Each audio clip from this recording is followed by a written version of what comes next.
মা দেখো, আমার কে ক্ষতি চায় সেটা তো আমি জানি না, তবে আমি মাকে জানিয়ে রাখতেছি, জয় মা। আছে বহু মানুষ আছে যে আমি একটা সাধারণ মানুষ, সেও আমার ক্ষতি মানে আমার ক্ষতিও চায়। সত্যি মানে বড়লোকের ক্ষতি তো কেউ করতে পারে না, এটা তো স্বাভাবিক কথা, তাই না? বড়লোকদের যাদের প্রচুর টাকা তাদের ক্ষতি কি কেউ করতে পারে? ক্ষতি তো মানুষের সাধারণ মানুষেরই ক্ষতি করে, তাই না? তো আমাদের মতন সাধারণ মানুষ যারা আছো, যারা আমরা বুঝতেই পারি না যে আমার কে ক্ষতি চায় আর আমার কে শত্রু, আমরা যখন নিজের মানে পুরো পৃথিবীর কাছে অসহায়, প্রকৃতির কাছে অসহায়, সাধারণ মানুষের কাছে অসহায়, আমরা আশেপাশে আত্মীয় স্বজন সবার কাছে যখন আমরা অসহায়, তখন আমরা ঠাকুরকে দেখানো ছাড়া আর কিচ্ছু উপায় নেই। আর মা মনসা এতটাই জাগ্রত যে আমি না নিজে মানে এর ফল তো আমি পেয়েছি।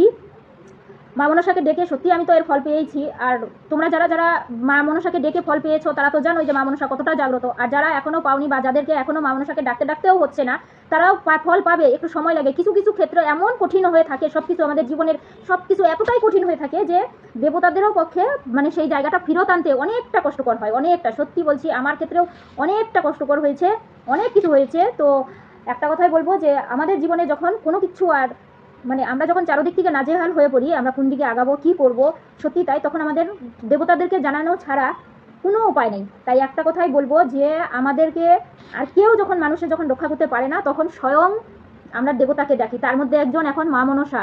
আসলে এটা আজ থেকে হয়তো 6 মাস 1 বছর আগেও যে মা মনসাকে ডাকলে পরে যে এতটা মানুষের উপকৃত হবে, তিনি ছিলেন, আমরা তাকে চিনতে পারিনি। এটা আমাদের ব্যর্থতা, সত্যি বলছি মা। আমরা তো তাকে সাপ ভেবে সারা জীবনটা ভয় পেয়ে আসতেছি, ওকে মারো, ওকে ধরো, ও যাতে বাড়িতে ঢুকতে না পারে, ও যাতে আশেপাশে না আসতে পারে। আমরা তো তাকে এটা ভেবেই তো তাকে আমরা সবসময় দূরে সরিয়ে রাখছি, এবং আমাদের যাতে না কাটে, না মারে, না ধরে, তার জন্য আমরা বছরে একবার পুজো দিই যে তুই আমার সন্তানদেরকে মারিস না, কাটিস না, তুই শান্ত থাক, এটা ভেবে বছরে একবার পুজো দিই, তাই তো? কিন্তু তিনি যে আমাদের বিপদ থেকে রক্ষা করতে পারেন সেটা আমাদের সত্যি জানা ছিল না কারো।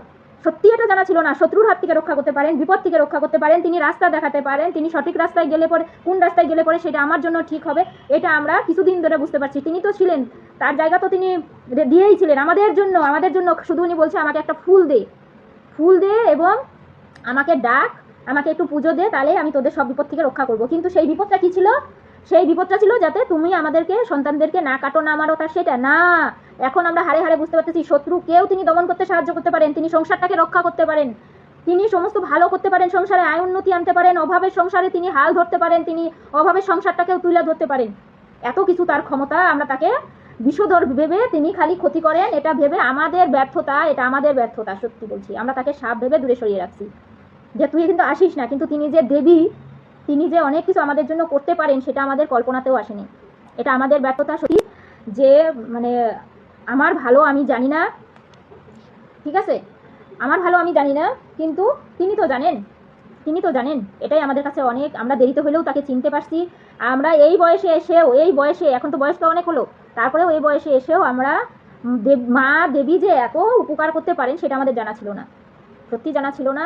তোমরা যারা যারা এখনো অবধি মায়ের উপকার পাওনি বা মাকে ডেকে পাওনি, তারাও পাবে, অবশ্যই পাবে। তো একটা কথাই বলবো, আমার মানে মাকে অবশ্যই মন থেকে ডাকো আর বলো জয় মা, সব বিপদ থেকে রক্ষা করো।